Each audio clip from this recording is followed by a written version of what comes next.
it is slower soil loss than nature can build soil. So it's a win. As you go up to corn, beans, and other forms of tillage, you soon pass T, tolerable soil loss, and you're now sending dump trucks of soil off your land and the attendant phosphorus that attaches to the soil. And so this is living proof that what you do on the land can make a huge difference to, let's say, oh, I don't know, 5 or 6 generations after all of us have gone. Other thing that comes along with it, now you can choose, is stormwater runoff. Remember, the number one resource concern we have in the area is soil loss and phosphorus loss attendant to that. And the number 2 is flooding control. So if you look at this, even with a 5-inch rain, you're with managed grazing, you're at half the runoff that you would be with a full tillage system. So we've solved that problem as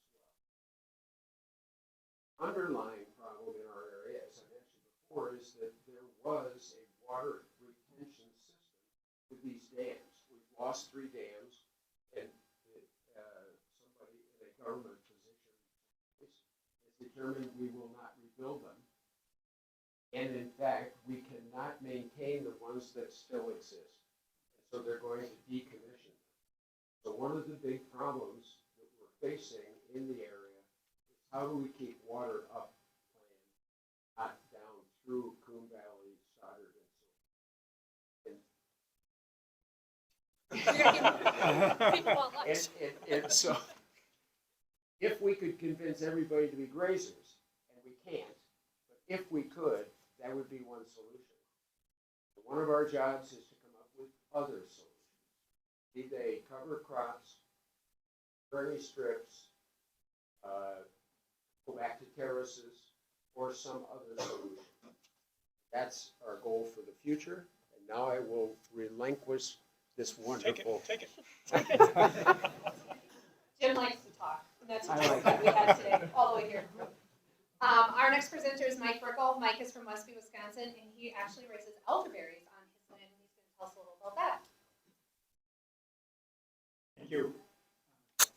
I basically have a small commercial elderberry operation, all organic, and I started basically in working with elderberries in the mid-1980s when a friend basically asked me to wild harvest some elderberries for him so that he could make his favorite elderberry wine. Did that for many years, enjoyed the fruits of it. And then in the late 1990s, my lovely wife Rita pointed out an article in the local hospital newsletter about a study that showed that elderberries had strong antiviral properties. After I read the study, it turned out to be a very small study, and it about less than 50 people, all of whom had one of the flu viruses that was going around at the time, SARS or MARS. And however, it was a double-blind, placebo-controlled test, and the results of that were that people who had the test group that got the elderberry juice, basically their symptoms were milder, and their the duration of the flu was shorter. That was enough to inspire me to plant my first quarter acre of elderberries. And right now I have, what you see on the picture up there, is about an acre of elderberries. And I run it as a pick-your-own operation. People come out, they get a tote, they put as many elderberry heads in there as they want. They bring them back, and I run them through a little destemmer that I invented that basically separates the hundreds and hundreds of small berries from the seed head without damaging the berries and without getting a lot of stem in the berries as well, which is a drawback. This is a picture of the stemmer. We're now manufacturing that in Breckel very locally. We have both a national and an international market for that. One international so far. The machine itself is more efficient than I ever dreamed of when I started making it. We had one grower that basically reported that he was doing up to 500 pounds of elderberries in an hour, and he had done 80,000 pounds of elderberries in the first year. Oh, I missed the punchline on the pick your own. My growers leave the farm with clean, fresh berries and lots of smiles, because stemming the elderberries is the hard part of growing elderberries. We're now working on a different model for people who are just getting started in the elderberry business, or people who want to stay small. It'll be basically the same type of machine, but basically it'll be one that you can start off with a very simple machine and then add the bells and whistles as it becomes profitable for you.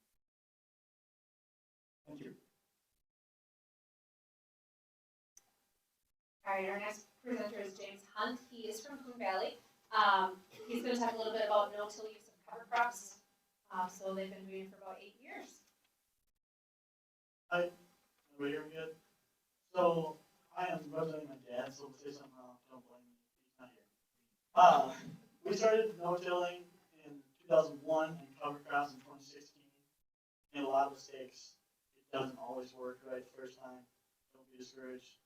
You're gonna lose money, you're gonna lose dirt, but eventually it works. So, we first tried 2016, 35 acres of, after we combined our soybeans, spread winter rye over it, and kind of worked. It wasn't much growth before it froze. Came back up next year, so like 4 inches by the time we did burn down. Didn't do much. In 2020, we said, okay, we're gonna try this. We spread our fertilizer onto the corn.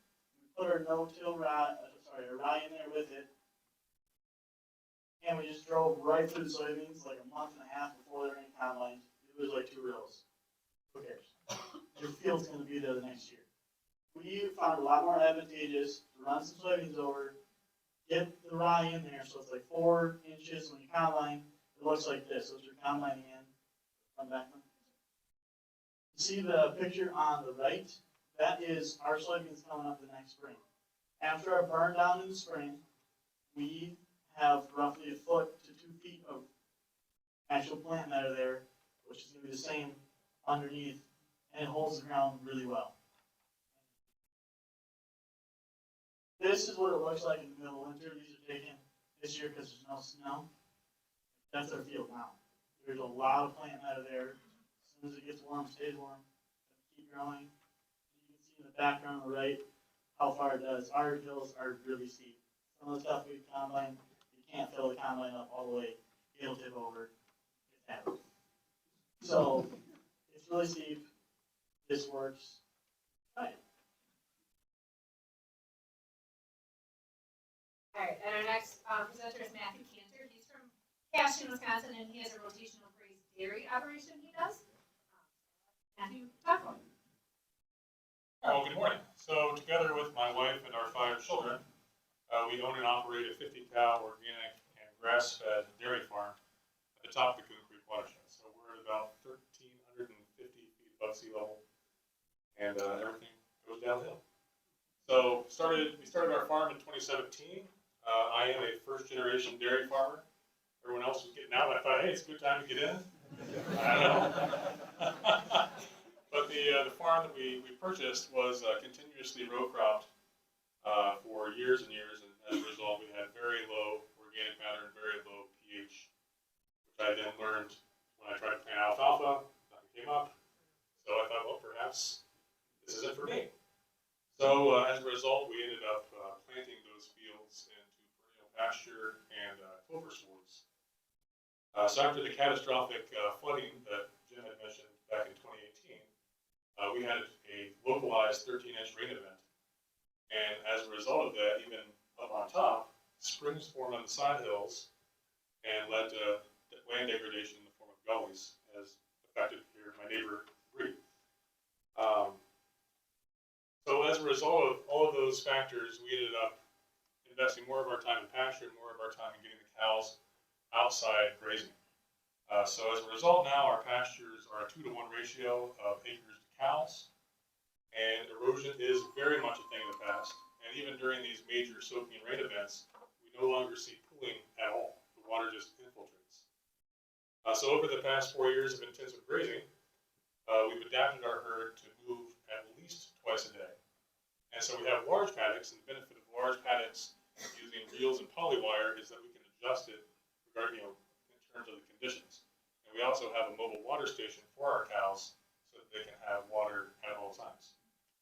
The standard anymore is that we leave an 8-inch residue. It seems like a waste of feed to a lot of people, but as a result, it keeps the ground cool, and it actually encourages a more vibrant regrowth. So this past year, during I don't know if there's enough adjectives, extreme severe drought, we still actually produced milk. We still actually had 5 grazings through our farm. Now typically our rest period is 32 days, but considering we didn't have rain for quite a few months, we actually were able, because of our pasture base, to extend it out to a 51-day rotation. I will say that perhaps one of the more tangible benefits of the style of grazing dairy farming is that it can and ultimately should be a low input system. So my time in the tractor is limited to interseeding, clipping, and hauling manure. I leave haymaking to custom operators that can afford the big equipment that my farm never could. Our concern is not breaking milk production records, but maximizing fresh forage intake, thereby making the lowest cost milk possible. This paradigm of low inputs is further strengthened by being part of a niche organic market. So in response to the requirements of organic certification, grazing standards, and even that lower volume, our average payment for our milk is 2 to 3 times higher than conventional milk. I'm not saying this style of farming is for everyone. I would say, however, if you're not afraid of work, if you're not afraid of being outside, and you enjoy working with your family on the farm, organic grass-fed dairy farming is something anyone can do. Among the FSA, NRCS, DATCP, my own cooperative, Organic Valley, there are many opportunities to start and establish a grazing dairy farm. It's not a hereditary venture. I'm sure in some ways it makes it easier, in some ways it makes it harder. I would only caution that you not get muddled down with big equipment or fancy feeds or gimmicks. Let cows be cows. Let them do the work that they don't mind doing. Have grass, will travel is the mantra of any cow. And the miracle of that cow's room and the ability to take forage and turn it into delicious grass milk is so easy, and it's translated to a healthy family, farm, and herd. All right, and then Bree Breckel is also from Caston, Wisconsin, and she's going to tell us a little bit about her maple syrup operation. I'm Bree. I am a maple syrup farmer at Embark Maple. Some of the pictures that Matthew just had up were our fields. So our farm is 184 acres, about 160 of that is mature maple forest. As you heard from everybody in here, we have quite some topography where we're at. So you can kind of get, it's hard to catch in a picture, but you can kind of see some of the slope that we're working in. Another thing that I wanted to say that's really neat about our group here is the connections that we have. This is my dad. So I grew up on one side of our watershed, went all the way down the valley and, a couple sections over where our maple forest is. So, between their farm and then, Matthew's cows get to come visit us when it's their rotation, so that's pretty fun too. But this is really cool community of people who are doing a lot of different things and a lot of different topography, but all kind of connecting and working together through the watershed.